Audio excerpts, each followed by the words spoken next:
아멘. 오늘 사망 권세를 이기시고 부활하신 우리 주 예수 그리스도의 이름을 찬양하며 예배드리는 부활주일입니다.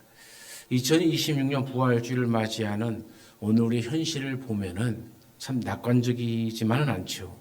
지금 세계는 여전히 혼란과 불확실성의 터널을 지나고 있습니다. 수년째 지속되고 있는 러시아 우크라이나의 전쟁, 또 끝날 것 같으면서도 끝나지 아니하는 이 중동의 긴장과 미국과의 이란과의 전쟁, 세계 경제에 모두 어두운 그림자를 그대로 드리고 있죠. 미국 패권 이 경쟁은 더욱더 심화되어져서 글로벌 공급망을 흔들어 놓고 있습니다. 고금리와 인플레이션의 시대는 어쩌면 우리 삶의 팍팍함을 더해가고 있는지도 모릅니다. 이런 불확실한 시대 속에서 사람들은 하나의 생존 논리에 매달리게 되어지죠. 바로 강한 자가 살아남는다라는 이 동물적인 생각과 사상들이 뿌리를 내리기 시작하는 겁니다. 돈이 있어야 안전하다, 힘이 있어야 보호받는다라는 믿음 아닌 믿음이 생겨나기 시작하는 거죠. 주식시장은 작은 뉴스 하나에 요동치고 하루에 슉 올랐다가 슉 곤두박질치고, 안전자산이라 불리는 금과 달러도 오르락내리락을 반복하기도 합니다. 돈은 또 그런 쪽으로 몰려가기 시작하죠. 시장은 사람들의 불안을 먹고 자랍니다. 더 많이 가지고 더 높이 올라가는 것만이 살 길이라고 끊임없이 속삭이죠. 그런데 오늘 우리가 믿는 우리 기독교의 복음은 이 세상의 논리와 정반대의 길을 제시합니다. 세상은 살려면 움켜쥐어야 된다, 가져야 된다, 힘이 있어야 된다라고 말하지만, 주님은 역설적으로 죽어야 산다, 낮아져야 높아진다, 잃어야 얻는다, 약해야 강하다라는 이상한 말로 하는 것이죠. 이것이 바로 세상이 이해할 수 없는 일입니다. 세상의 논리, 세상의 사조 속으로는 이해할 수 없는 얘기죠. 이걸 파라독스라고 얘기하죠. 역설이라는 뜻입니다. 오늘 부활주의를 맞이하여서 세상에 결코 이해할 수 없는 이 하나님의 신비한 생존 방식, 그것이 바로 저와 여러분의 생존 방식이요 생존 능력이 되어지기를 간절히 바랍니다. 세상이 이해할 수 없는 하나님의 방법을 역설의 방법이라고 하는데, 오늘 그 첫 번째 역설의 방법은 하나님이 만드신 생명의 원리 가운데 나타납니다. 하나님이 만드신 생명의 원리, 그건 뭡니까? 죽어야 산다는 거예요. 오늘 시장 경제의 지상 명령은 한 단어로 요약되어지죠. 바로 성장이라는 말입니다. 국가의 GDP 성장률, 기업의 매출 성장, 개인 자산의 증식 등 모든 것이 커지고 늘어나는 것에 초점이 맞추어져 있지 않습니까? 줄어들거나 멈추는 것은 곧 도태와 죽음을 의미한다고 생각합니다. 그러나 하나님이 만드신 생명의 원리는 다릅니다. 죽음이 곧 생명의 문이다라고 선포하시죠. 요한복음 12장 24절에는 한 알의 밀이 땅에 떨어져 죽지 아니하면 한 알 그대로 있고 죽으면 많은 열매를 맺느니라 라고 말씀합니다. 이건 하나의 씨앗을 보십시오. 씨앗이 꽃을 피우고 열매를 맺기 위해서는 반드시 어두운 땅 속에 묻혀서 자신의 껍질을 깨트려 죽어야 합니다. 그대로 있으면 아무 일도 일어나지 않습니다. 나비가 되기 위해서 번데기는 자신을 녹여 형체를 없애야 됩니다. 그 형체를 없앨 때 다시 새로운 형체가 만들어져 가는 것이죠. 죽음이 곧 생명의 시작인 것입니다. 예수님의 십자가 죽음을 여러분 깊이 생각해 보십시오. 당시 사람들의 눈에 십자가는 완전한 실패였습니다. 제자들에게는 스승의 허무한 죽음이었고, 로마의 눈에는 반란 자를 처형하는 그냥 처형 방법이었고, 유대인의 눈에는 나무에 달려 저주받은 죽음이었습니다. 세상의 관점에서 십자가 죽음은 끝이었죠. 더 이상 소망이 없는 겁니다. 그러나 하나님의 시선에서 그것은 인류 역사상 가장 강력한 생명의 씨앗이 심겨지는 순간이 되어진 거죠. 요한복음 20장 19절 말씀에 보면 제자들은 두려움에 떨며 문을 꽁꽁 잠그고 있습니다. 그는 실패감과 공포에 사로잡혀 있습니다.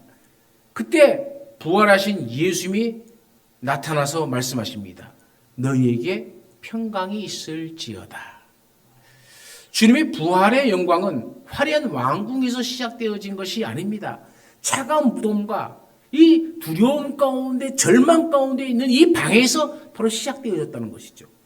세상은 더 높이 더 강하게 더 많이를 외치며 생존을 도모합니다. 그러나 그리스도의 부활은 철저한 낮아짐과 비움 그리고 죽음에서부터 시작되어집니다. 내가 죽어야 예수가 삽니다. 내 고집이 죽어야 가정이 삽니다. 내 욕심이 죽어야 공동체가 살아나는 겁니다. 이것이 부활이 우리에게 가르쳐주는 첫 번째 역설적인 장면이죠. 지금 내 삶에서 부활의 생명을 경험하기 위해서 죽어야 할 것은 무엇인가? 여전히 살아 꿈틀거리는 나의 자존심은 아닌가? 내 방식대로 해야만 직성이 풀리는 이런 고집은 아닌가? 아니면 미래에 대한 나의 계획. 그래서 누구도 그것을 건들지 못하게 하는 나의 자만심. 이것이 다 죽어야 하지 않을까요? 오늘 이 시간 그것들을 십자가 앞에 내려놓고 죽어짐으로 다시 사는 은혜가 우리 삶 속에 나타나기를 간절히 축원합니다. 두 번째로 하나님이 만드신 승리의 원리입니다. 오늘날 우리가 사는 자본주의 사회는 승자 독식의 구조죠. 나스닥 상위 10개 기업이 전체 시가총액의 절반 가까이를 차지합니다. 소수의 M7 빅테크 기업들이 시장을 지배합니다. 2등은 기억되지 않는 옛날 코미디 프로에서 그러죠. 1등만 기억하는 더러운 세상이라고. 어쩜 이 세상은 그냥 그 말대로 코미디언 한 사람이 외치는 소리가 아니라 그와 같은 방식으로 흘러가는 것이죠. 2등은 기억되지 않습니다. 냉혹한 이런 경쟁 사회에 있는 것이죠. 강한 자만이 살아남는다. 그래서 서로 1등이 되기 위해서 피와 땀을 흘리면서 노력합니다. 다윈식 자본주의가 지배하는 세상. 강자만 살아남는다는 것이죠. 여기서 패배는 곧 죽음이죠. 십자가에 달리신 예수의 모습은 이런 세상의 기준으로 볼 때는 철저한 패배자의 모습입니다.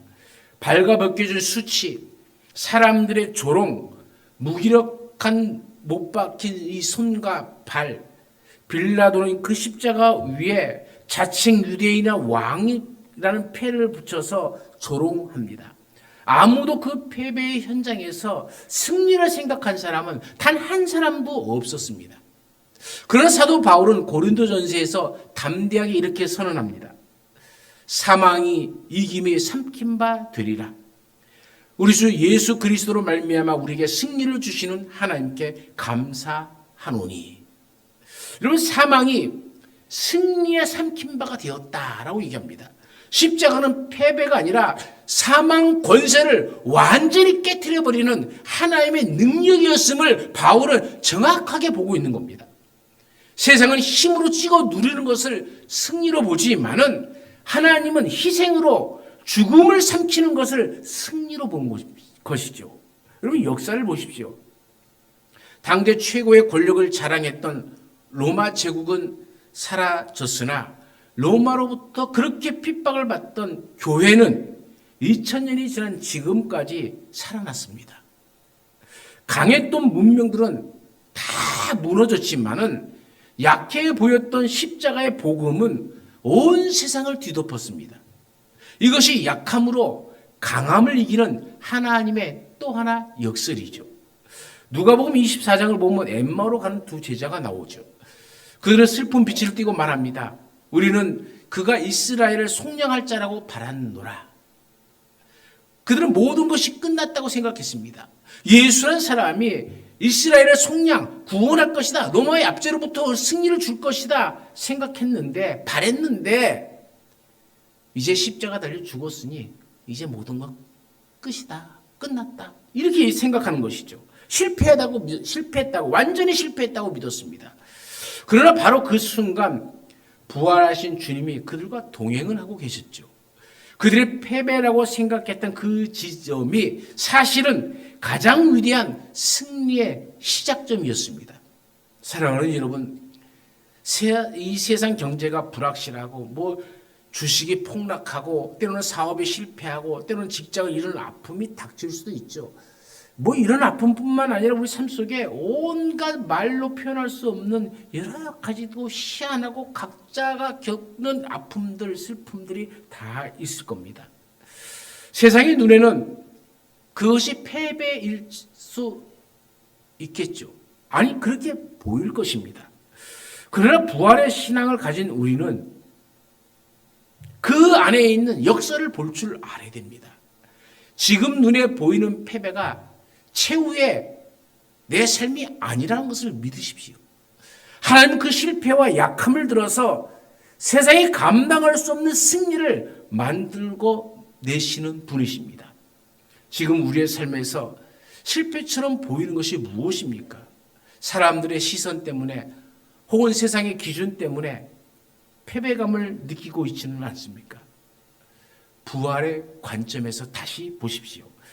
하나님 그 패배의 자리를 통해서 우리를 진짜 승리자로 빚어가고 계심을 믿으시고 마침내 그 승리를 누리는 우리 모두가 되어지길 간절히 축원합니다.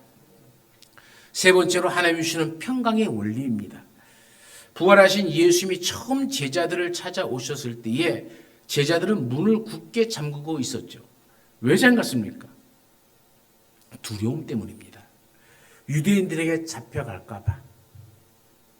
예수님처럼 잡혀서 그렇게 죽을까 봐.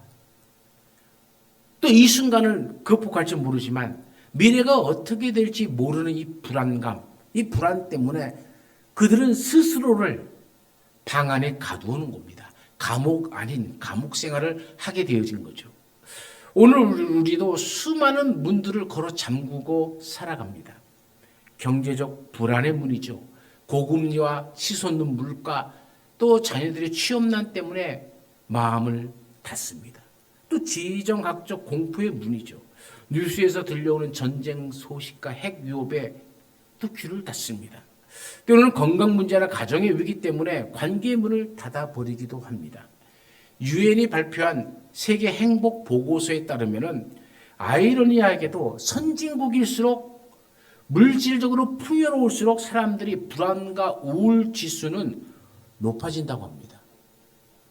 돈으로 더 좋은 침대는 살 수 있어도 단잠은 살 수 없고 더 좋은 집은 살 수 있어도 평안한 가정은 살 수 없다는 말이 실감나는 시대 속에서 살아간다는 얘기입니다. 그런데 오늘 본문에 놀라운 역사를 보십시오. 문이 닫혀 있는데 예수님이 들어오십니다. 시공간의 제약을 받지 않는 부활의 몸으로 두려움에 떨고 있는 제자들 한가운데 서 계십니다. 그리고 말씀하십니다. 너희에게 평강이 있을지어다. 어떤 잠긴 문도 어떤 두려움의 벽도 부활하신 주님을 막을 수가 없었습니다. 세상이 말하는 평안은 통장 잔고가 넉넉할 때, 그렇게 골치 아픈 문제가 해결되었을 때 찾아오는 일시적인 안도감입니다. 그러나 그리스도인의 평강은 다릅니다. 상황이 해결되어서 오는 것이 아닙니다. 지금 스스로 갇혀있는 제자들에게 주님이 오셨을 때에 주님은 그 모든 문제를 제자들을 잡기 위해서 혈안이 되어서 찾고 있는 로마의 군대나 대제사장의 군대가 없어진 게 아닙니다. 그들은 여전히 이 제자들을 찾기 위해서 집집마다 다 탐문하고 다닙니다. 모든 환경 여건이 변한 것이 아무것도 없습니다. 단 한 가지 변한 것이 있다면 부활하신 주님을 만났다는 것이죠. 그리고 주님이 너희에게 평강이 있을지어다 하면서 평강을 선포하고 평강을 그들에게 주십니다. 그럴 때 그들의 삶이 달라진 것이죠. 주님이 승천하셨습니다.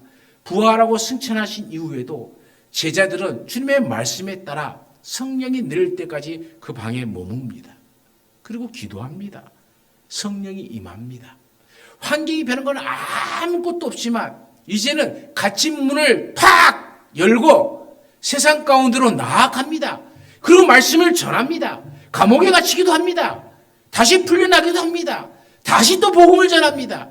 사람들이 와갖고 한 번만 더 예수의 이름을 말하면 다시 잡아서 감옥에 넣고 고문을 하고 매를 때리겠다 위협을 합니다.